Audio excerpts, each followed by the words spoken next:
तुम्हाला तुमचे goals identify करणं गरजेचं आहे आणि त्याच्या बॅक कॅल्क्युलेट करून तुमच्या इन्व्हेस्टमेंट चालू करायला पाहिजे. आणि obviously as we all know, business plans don't work. So plan तर करायला पाहिजे, पण त्या प्लॅन्समध्ये ओव्हर द पिरियड भरपूर चेंजेस येत असतात आणि ते चेंजेस कॅटर करण्यासाठी तुम्हाला इन्व्हेस्टमेंट ॲडवायझरची गरज असते. सो मी जेव्हा आमचं ऑफरिंग म्हणतो, त्या ऑफरिंगमध्ये 2 पार्ट येतात. एक म्हणजे वेल्थ बिल्डिंग, जिथे तुमचं वेल्थ ॲक्च्युअली बिल्ड करायला पाहिजे. तुम्हाला माहिती आहे आज 6 ते 8% इन्फ्लेशनचा रेट आहे. अशा वेळी आपण जर FD सारख्या प्रॉडक्टमध्ये आपला पूर्ण पोर्टफोलिओ इन्व्हेस्ट करत बसलो तर आपण इन्फ्लेशन बीट करणार नाही. We have to take some risk आणि बिझनेस करणाऱ्या लोकांना रिस्क आणि रिटर्न यांची पकडापकडी खेळतच पुढे जायला लागतं. त्याचप्रमाणे इन्व्हेस्टरना जर सॉलिड फायनान्शियल स्टँडिंग उभं करायचं असेल तर रिस्क आणि रिटर्न यांची पकडापकडी खेळतच पुढे जायला लागतं आणि त्या खेळात आम्ही इन्व्हेस्टरना मदत करत असतो. सो वेल्थ बिल्डिंग मध्ये 4 कॉम्पोनंट्स येतात आमच्याकडनं: mutual funds, alternate investment, equity shares आणि कॉर्पोरेट एफडीज. आणि जेव्हा आपण वेल्थ बिल्ड करत असतो त्याच वेळेला आपल्याला त्याच्या बरोबरची रिस्क जी आहे ती सुद्धा मिटिगेट करता आली पाहिजे. आता मी म्हणेन की insurance comes first before actually going for investment. So life insurance आणि मेडिक्लेम हे 2 प्रॉडक्ट पण आम्ही ऑफर करतो. म्युच्युअल फंड, म्युच्युअल फंडचा सब्जेक्ट टू मार्केट रिस्क आपली फेवरेट टॅगलाईन आहे. रादर हे एकच प्रॉडक्ट आहे जे ओरडून सांगतं की माझ्यामध्ये रिस्क आहे आणि त्याला घाबरून आपण सगळे त्याच्यापासून 4 हात लांब असतो. मराठी माणूस आपण आपल्या इंट्रोडक्टरी स्पीच मध्ये भिडे साहेब म्हणतात की नोकरी सोडा, बिझनेस करा, त्याच्यात आपली प्रगती आहे. तसंच मी लोकांना सांगतो की मराठी माणूस हा नेहमी 4 भिंतीत कोंडलेला आहे: PF, NSE, FD आणि चौथी भिंत असते LIC.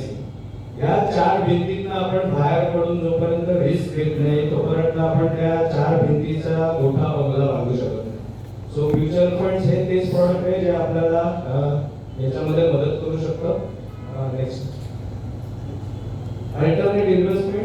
ऑब्विसली म्युच्युअल फंडचा एक सॉलिड पोर्टफोलिओ झाल्यानंतर आपल्याला काही वेगवेगळ्या ॲव्हेन्यूज आहेत ज्याच्यामध्ये 1 करोड पासून अगदी 5 लाखापर्यंत वेगवेगळ्या प्रॉडक्ट्समध्ये आपण डील करू शकतो. Equity shares. इक्विटी शेअर्स म्हणजे बऱ्याच जणांना वाटतं की PMS म्हणजे थोडक्यात माझे पैसे घे, ट्रेड कर, मला दर महिन्याला काहीतरी दे. अगदी चुकीचा अप्रोच आहे. याच्यामध्ये अजिबात आम्ही डील करत नाही. आम्ही इक्विटी शेअर्स म्हणजे त्यांचा एक सॉलिड पोर्टफोलिओ बनवायचा प्रयत्न करतो ज्याच्यामध्ये बेसिकली स्टॉक, SIP किंवा स्मॉल टाईम इन्व्हेस्टमेंट करून त्यांचा लॉंग टर्म साठी आपल्याला कसा फायदा करून घेता येईल हे आम्ही इन्व्हेस्टर्सना समजवतो. Corporate FDs. जनरली आम्ही म्युच्युअल फंड वरती कॉन्सन्ट्रेट केलेलं असलं तरी 3 ते 5 वर्ष जर आपला टाइम होरायझन असेल इन्व्हेस्टमेंटचा तर mutual fund is not a safe bet for you. त्या केसमध्ये FD हाच तुमच्यासाठी सेफ ऑप्शन आहे. आणि सोडून आपण बऱ्याच कॉर्पोरेट एफडीज आपल्याकडे असतात जिथे AAA किंवा AA क्रिसिल रेटिंग असतं ज्याच्यामध्ये आपली रिस्क मिनिमम असते आणि आपल्याला बँकेपेक्षा साधारण अर्ध्याच्या 1% इंटरेस्ट जास्त मिळतो. मेडिक्लेम. मेडिक्लेम म्हणजे मी आता एक लाईव्ह एक्झाम्पल सांगतो तुम्हाला. 25,000ची सीट चालू केली आपण, 15 वर्षांनी केली तर आपल्याला साधारण 55 लाखाचा कॉर्पस जमा होतो. एखाद्याने 25व्या वर्षी सीट चालू केली, 40व्या वर्षी त्याच्याकडे 55 लाख उभे केले, तो खूप डिसिप्लिन माणूस आहे पण त्यांनी मेडिक्लेम घेतला नाहीये. आज त्याच्या घरी एखादी मेडिकल इमर्जन्सी झाली आणि त्याचे 25 लाख त्याला द्यायला लागले तर ऑप्शन तर काही नाही, द्यायला तर लागणार.